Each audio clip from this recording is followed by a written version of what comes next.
rahalahy sy rahavavy ry zanaka malagasy ny firenena malala.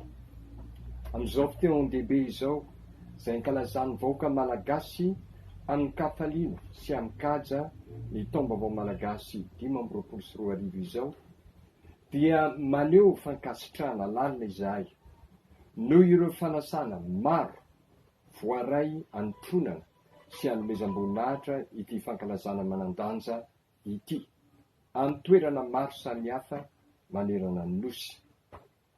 Matsapa ny asin'ny hetsika ity tenako ary mariky ny fahaveloman'ny soatoavina izany sady fanamafisana maha isika antsika ny maha-firenena mana-tantara antsika. Noho izany dia ankasitrahana ireo rehetra miezaka amin'ny fitandrona sy ny fampitana ny soatoavina navelan'ny razambentsika. Na aiza anatotosana ity fotoam-piasinana ity dia miray fo sy miray saina aminareo rehetra ny tenako Andriambe. Enganie ity fankalazana ity mba hitondra firaisan-kina hamokatra fahombiazana ary sitrahana fahasoavana ho an'ny vahoaka malagasy iray manontolo. Ho toy ny lavenona zezi-pamokarana ny lasany ary ho fanilo ny lalantsika makany amin'ny fahazavana sy ny fiadanana ny famaron'ny firaisan-kinantsika.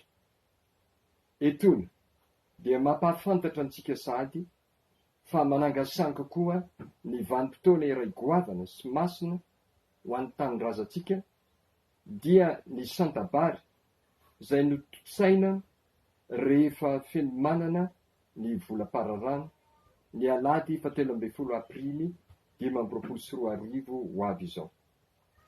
Fotoana saripady io, setry ny lohataona ka mitaona antsika indray anamarika ny fifamatoran'ny olombelona amin'ny tany araka ny rafitra voajanahary lohalohavintsika.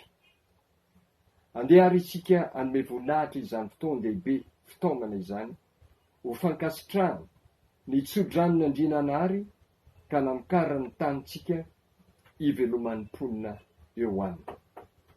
Manakasina ny tanitsika koa sahiny joro, manakasina ny tenatsika sahiny saina, manakasina ny tenitsika sahiny manambara sy manam-pahavalo afa-tsy ny faravany tontolo iainana sy ny mosary isika. Andrina ny lanitra andriananahary aneombantsika rehetra, ampamiratra ny fahendrena sy ny hepo ary ny fihavanana amin'izao vanim-potoana fiasinana izao. Mitomboasina sy ho tena ho tahin'Andriamanitra.